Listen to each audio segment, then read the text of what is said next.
Hey, good afternoon or good evening, and welcome to another edition of Ralph Williams One-on-One. This is my new show that I have on. It comes on various bases because I have it on based on my guest schedule, and so today we have a very special guest on Ralph Williams One-on-One, and my guest today is Claudio Rosano, and Claudio is a third and a baseball, a lot of other things. Claudio, welcome to the show. It's good to have you on. Ralph, thank you for having me on. I appreciate it. Congratulations on your new show. Oh, thank you. Yeah, this is a one-on-one interview show where we interview people, special people, and to have Claudio on to talk about himself, his book, and it's Lead from the Heart Up, not Neck Up, and how to lead in both business and in sport. Claudio, talk about what was your purpose of getting it started, and how's it going so far?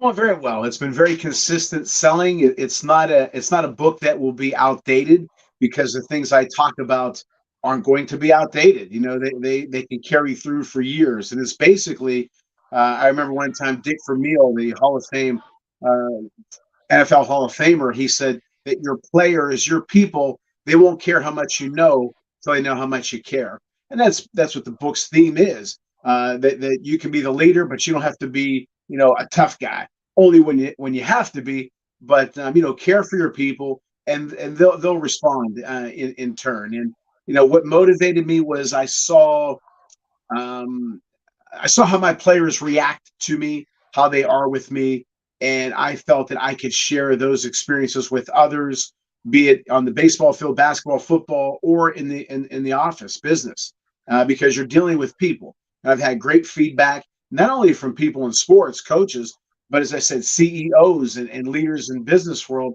And I've spoken to some companies, and that's something that I really wanted to do, stemming from the book. An adjacent space opportunity, a spin-off business from the book, is to speak to companies, to coaches.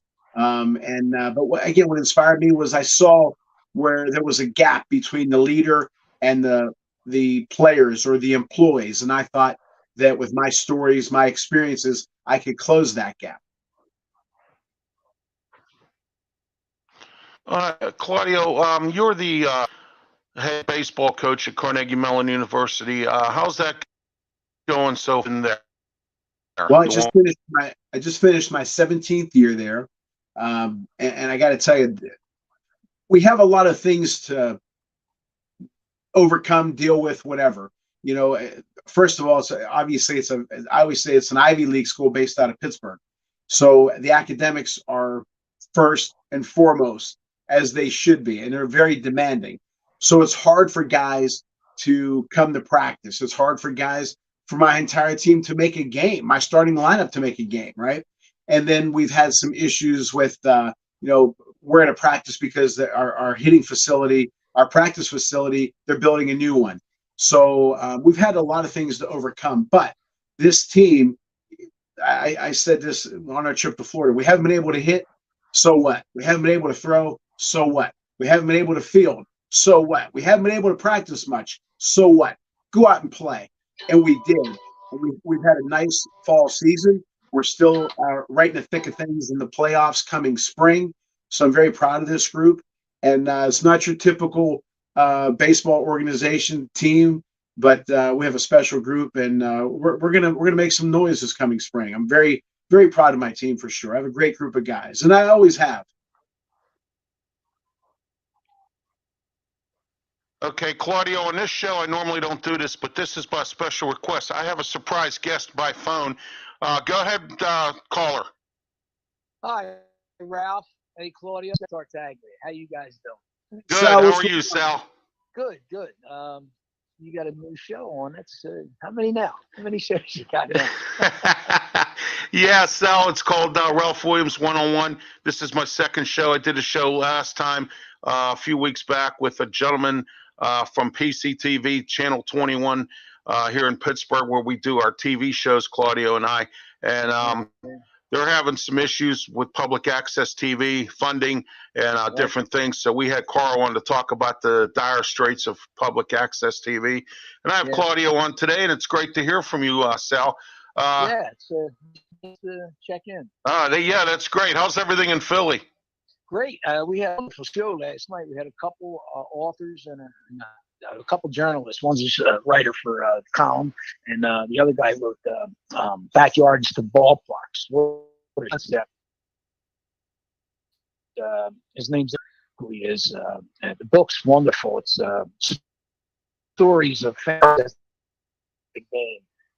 You know, I had a story I'm going to submit to him for see if he'll value it's worthy, because I went to bat day one time at Connie Mack Stadium, and my cousin, who's not a baseball fan, was carrying on. So my father were there, and the uncle is the son of my cousin. So my cousin's carrying on. My line admonishes him, behave, and puts him back in line in front of me, not where he was. Well, he winds up getting Richie Allen, and I get the lame duck manager, Bob Skinner. I was salty for years. Oh, man. So anyway, Sal, why I have you and Claudia, Claudia, we'll start. What's your thoughts on the World Series? To be very honest with you, to be very honest with you and blunt with you, I absolutely love doing what I do. I love coaching at CMU. I love scouting professionally. Is he talking? Yeah. I love scouting for the Global Scouting Bureau. I can't hear him, huh? I love Oh, can you hear him? Yeah, I can hear you. No, him. I love the training. Okay, but to watch today, to watch the listeners, I would like you. If they can hear him, feedback here, Ralph. So anyway, for me to watch the game today, I still have Sal on the line here. For me to ask you was, since I have you and Sal on here from Philly, I was just wondering if you would comment on the World Series. What was your thought on the series, Claudio? I didn't watch it. I love coaching at CMU. I love scouting professionally. I love training. I love the past of baseball. As you can see behind me, and my room is full of stuff from the 70s, 80s. He's not answering my question. Can you not hear me, Ralph? Hang on. We're having some technical problems here. It's the StreamYard.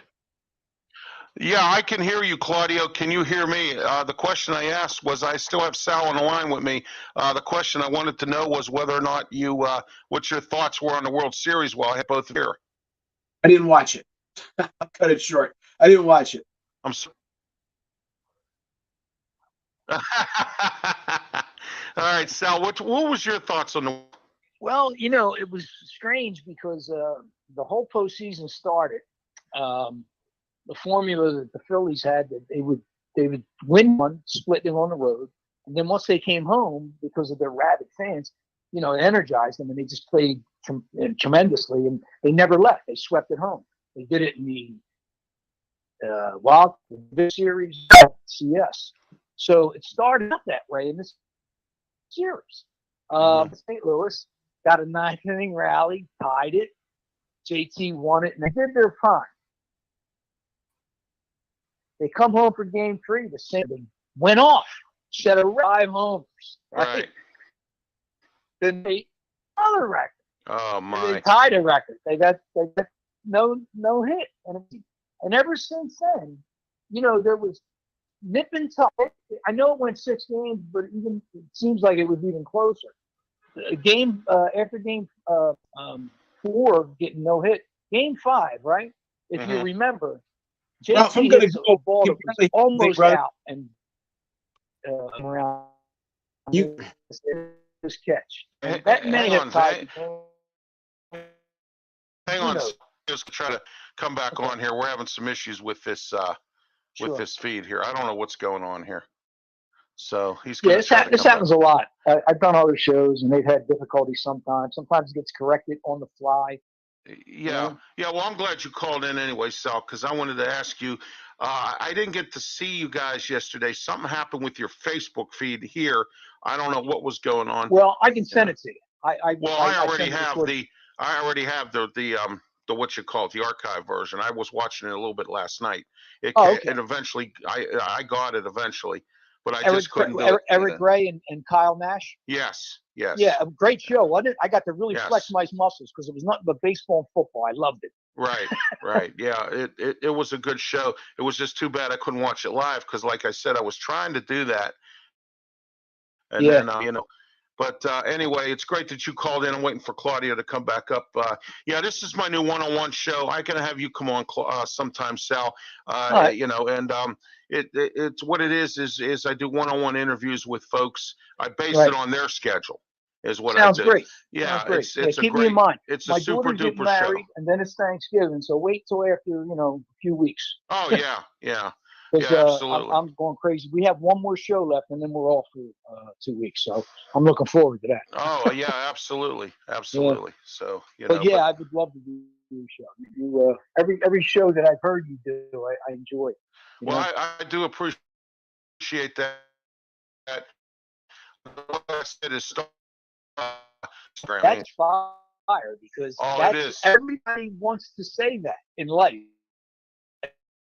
But yet they're always like reserved or maybe mannerly. Like bullshit. Say it from your mouth. Yeah, some people say those to Sal because I even had Luther Dupree, who works with Claudio on their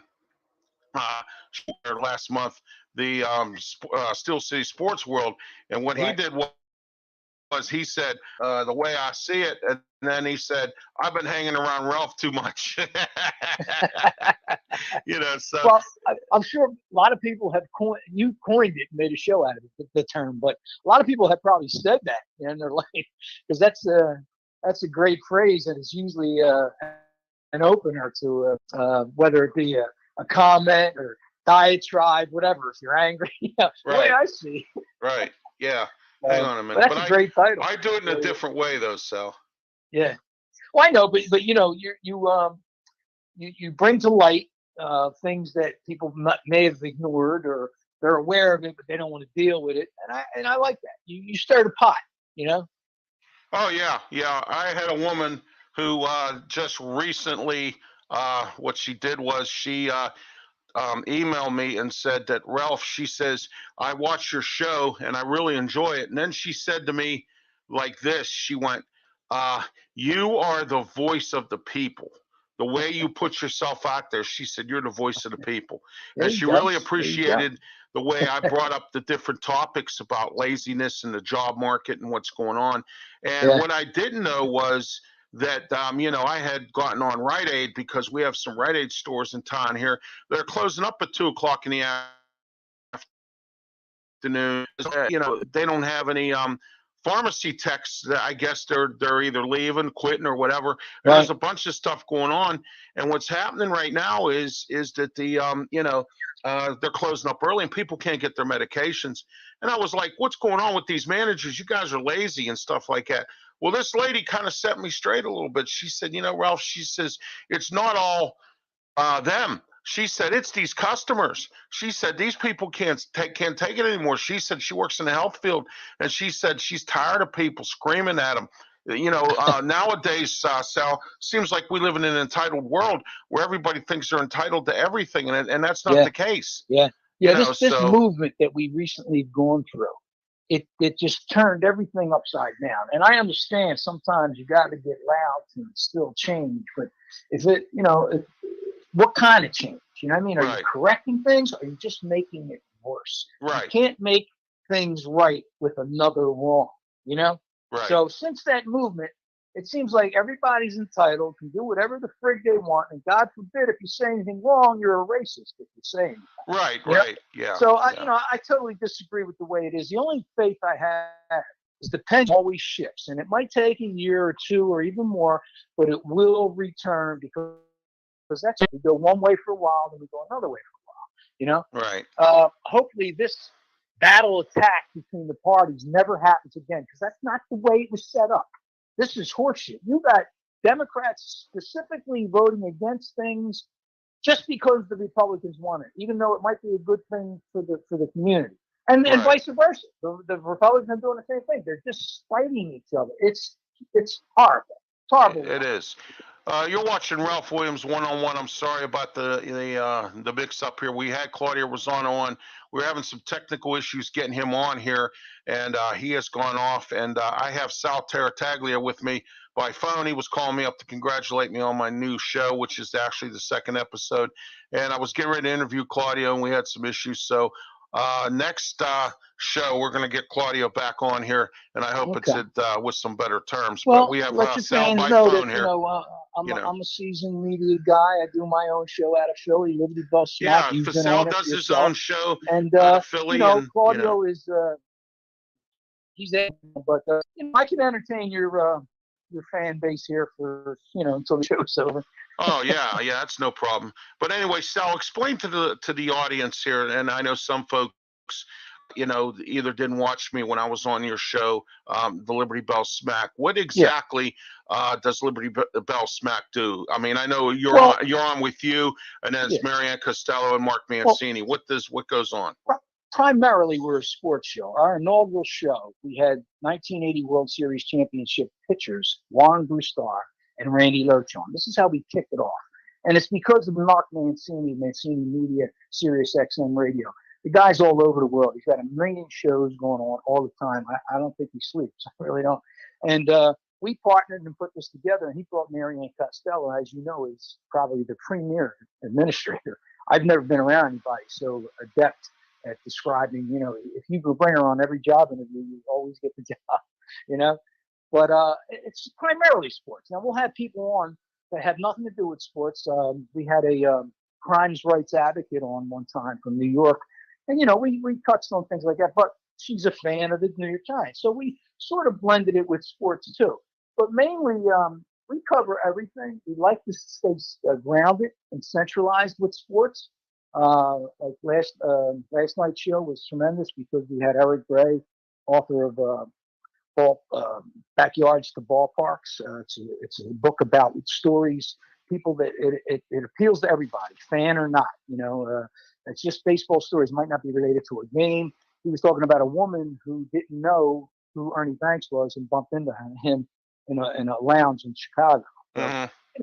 Things like that. And I told my story about Bat Day where my cousin, who's not a fan, wound up getting Mitch Young. I wound up getting Bob Skinner. But it's varied in detail. But the women's sport, I like it better than just sports. But the show airs on Thursday night. And like I said, Mancini knows everybody. So we've had major leaguers, we've had NBA, we've had guys on. He's got Dusty Baker on one of his shows. I'm trying to get him on the Liberty Bell because that would be perfect timing. We just had the series with him. Yeah, he's got Dusty Baker. But when we get people on like you, you remember that we try to get the guests to describe what they do. Hawk their wares, so to speak. If it's a guy that's selling a book, it's we're trying to help them out. So, well, the thing that I enjoyed being on the show with you was when you asked me the tough question, and that was, why do I call myself the Forgotten Son? And I had explained it to you. And being the Forgotten Son, some stuff had come up with me and the Pitt Panthers about a week ago.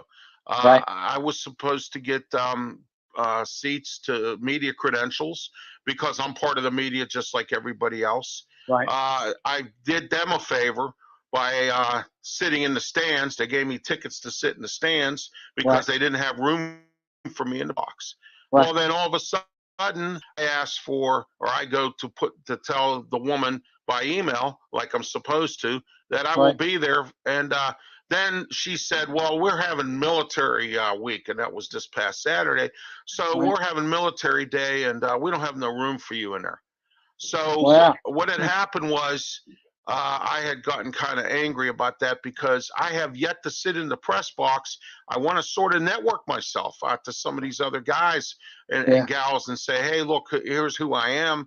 You know what I mean? And stuff like that. Watch my show. Maybe we can work together, that kind of thing. But I can't do it I can't do it if it's going to be, that kind of thing. And Let me so give you a good, little Sal. advice. Because we're not like major network guys. Right. Yet. Right? Yeah, That's a good exactly. word.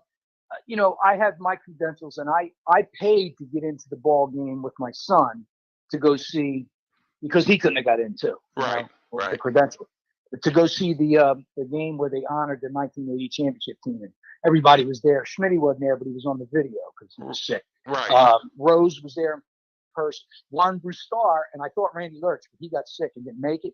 They were going to be there, so that's how I was going to use my credentials to interview them. So I wound up getting down on the field, and everybody started giving me a hard time because as a fan, I was clapping as they were coming out, and the press, they're quiet. So anyway, so some dude comes over to me, and I showed him my credentials. Like, he shooed away.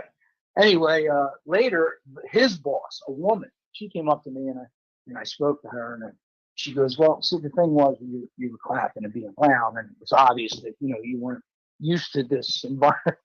I said, "Well, I'm from a small station, and so they let me, accommodate me." And one of the producers at the station last night asked me, "Do you like the Army Navy game?" I said, "Yeah." There's a luncheon that they're going to throw before that game, and they're inviting people from the station, and she's going to give me one of the ticks. So, little by little, you start to get recognized, and then you sell yourself. They're already giving you tickets, so you're in the loop. You dig me? Little by little, as you get more exposure, and it's going to be hard to ignore you. They're going to have to, accommodate you better. Right. So just give it some time, man. You're already in. You got your foot in the door. Right. Yeah, well, one other thing too, Sal, that really kind of bothered me about this was I sat in the stands for the Rhode Island game, the Pitt Rhode Island game, okay? Right. And my wife and I left in the fourth quarter, and we're walking out, or we're on our way out the door. Well, I'm in a wheelchair, so it's not like I have to walk, but I mean, I was in my scooter. I was in a wheelchair. Yeah, I was in my scooter, motorized scooter. We take public transportation because we live nearby. So,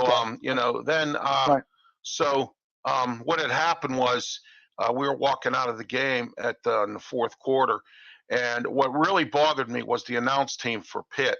There was 4 guys involved, 2 on the field, 2 up in the press box, okay? Right. And they were on the air laughing and bragging about how they got free food, and I just spent $75 for food. Yeah. I was irate. I said, you know something?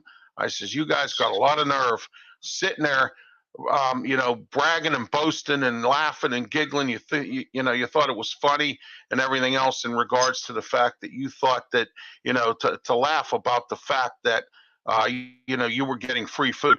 I would have never, ever broadcasted any of that. Yeah. You know what I mean? Well, if they weren't directing at you, maybe you can, but if they were laughing because you had to buy yours, then absolutely, you got to put them on blast so it doesn't happen again. Right. Well,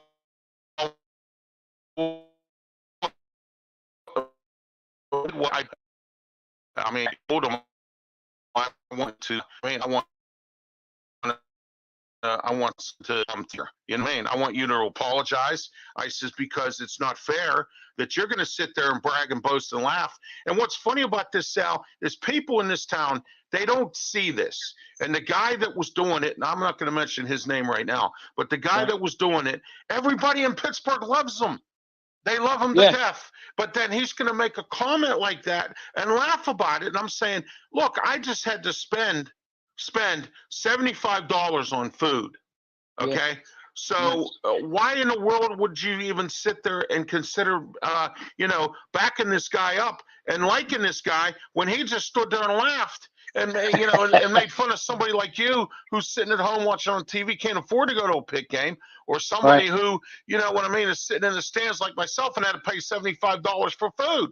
So I mean, that got me really angry, and I've gone after them. I mean, I've gone. Do you think they were saying? Do you think they were saying it to deride you? No, it wasn't me. I was sticking up for the common person who goes to the game and spends money on food and parking. I see. You understand what I'm saying? And don't get the privilege to eat free food. I'm in the media and I get that privilege, Sal, but I don't. and I don't ever boast about what I get or what I do. It's none of nobody's business. You know? And the whole point was not so much that, was that they shouldn't make fun because other paying customers exactly don't have exactly. That. So yeah, enjoy your food, but keep it to yourself. It's professional. Right. Yeah. Exactly. Yeah, I get it. Yeah. I get it. You should have put them on blast. Good for you. Yeah, I did, and I blasted them big time, and But anyway, so all right. Well, Sal, it was great having you on the program today. It was super duper having you calling in. Sad about Claudio. We were having some kind of technical issues here. Yeah, so I wanted to talk to him. Next time you do, talk to him about Kasumba Dennis, that African kid that's a catcher. Yeah, he showed me a video. Right, this kid was throwing bricks instead of balls to build up his arm, and it was muddy. It was all rainy and muddy. This kid's work ethic's like nobody else's. So I talked to Claudio and Matt Talinari, and guess what? They're both already on it. They knew about him before. So I hope we can shed some light on this kid's mistakes. Because hey, if he's not good enough, they'll tell him. But at least his life will improve. But his work ethic is unmatched. Oh, I know. It is. You're exactly right. You're watching Ralph Williams One-on-One. My guest was supposed to be Claudio Rosano. We had some technical issues. By phone, I have Sal Tarataglia from Philadelphia on the show Liberty Bell Smack. You can catch it every single Thursday, 6 p.m. on Facebook. And if you live in Philly, it's on WWDB 860 AM. And if you live in Pittsburgh, you can catch it on Facebook every Thursday at 6 o'clock on their Facebook page, Liberty Bell Smack. Thank you much, Ralph. I appreciate You're welcome, Sal. Thank you for calling in, and have a great one. Thank you. Good luck with the show. And thank you very much. All right, you have just watched Ralph Williams One-on-One. I will talk with you another time. It was great being here tonight. Have a great one, and have a good night, and thank you.